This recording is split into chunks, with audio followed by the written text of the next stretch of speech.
Սիրելի ուժեղ քալինցիներ, ողջունում եմ ձեզ։ Արդեն 31 տարիների և դեպքերին են կայանքի տակ։ Եկեղեցին և մեր ինքնությունը պաշտպանելու համար։ Ես բարձրացրել եմ իմ ձայնի վարչակարգի դեմ, որը հայ ժողովրդին տանում է աղքատության մեջ,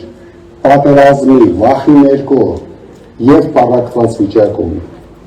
Թեև անձամբ ձեր կողքին չեմ, բայց ես միանում եմ ձեր բոլորի ձայներին։ Միասին մենք այն ուժն ենք, որ փոփոխություն է բերելու, և այդ ուժը հնարավոր չէ կանգնեցնել։ Մենք պետք է միանշանակ հաղթանակ տանենք ընտրություններում, հեռացնելով իշխանությունից մեր ազգը խայտառակող, մեր պետությունը նվաստացնող,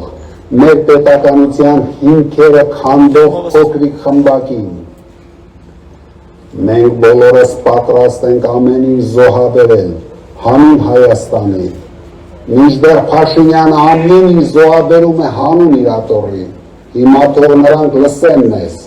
երբ ասում ենք, փոփոխությունը գալիս է, հարգելի հայրենակիցներ,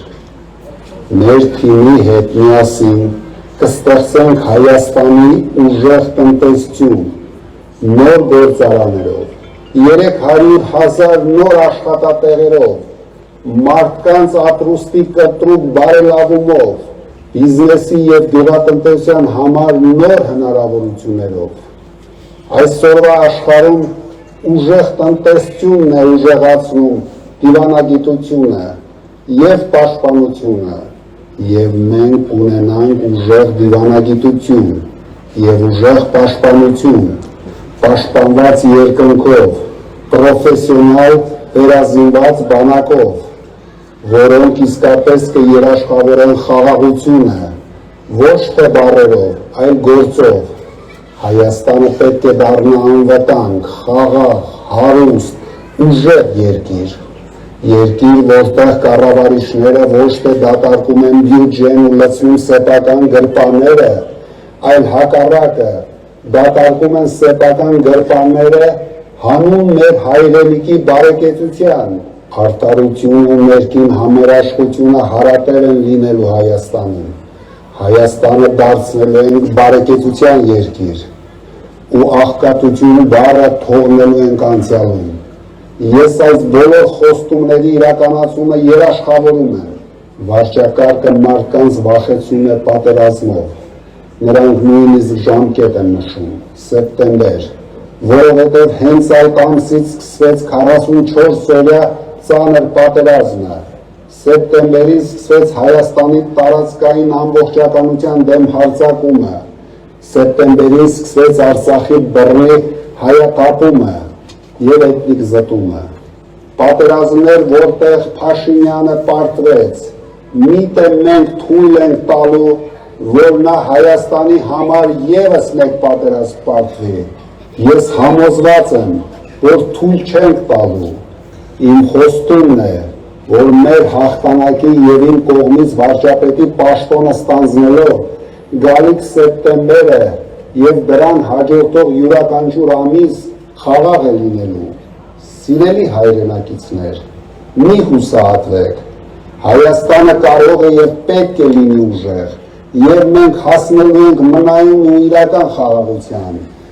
Մենք թույլ խաղաղությունը փոխարինելու ենք ուժեղ խաղաղությամբ, ուժեղ դիվանագիտության շնորհիվ։ Մենք այլևս թույլ չենք լինելու,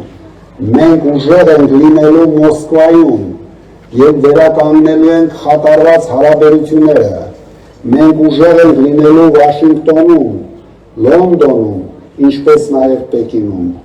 Վարչակարգը քայքայել է Սփյուռքի հետ հարաբերությունները։ Միայն մեր ուժը կարող է վերականգնել թե հարաբերությունները, թե Սփյուռքի հետ վստահությունը մեր հայրենիքի հանդեպ։ Մեր բոլոր նվիրյալ և հերոս զինվորականների հետ միասին ամրապնդելու ենք մեր պաշտպանությունը և պաշտպանելու ենք մեր սահմանները։ Մենք պաշտպանելու ենք իրական խաղաղությունը։ Սիրելի հայրենակիցներ, ռեպրեսիաներից ու հետապնդումներից ոչ մի պահ չհուսահատվեք,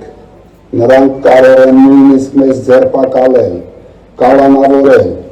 բայց նրանք չեն կարող կանգնեցնել մեզ փոփոխություն բերելու ճանապարհին։ Սրանց կեղծ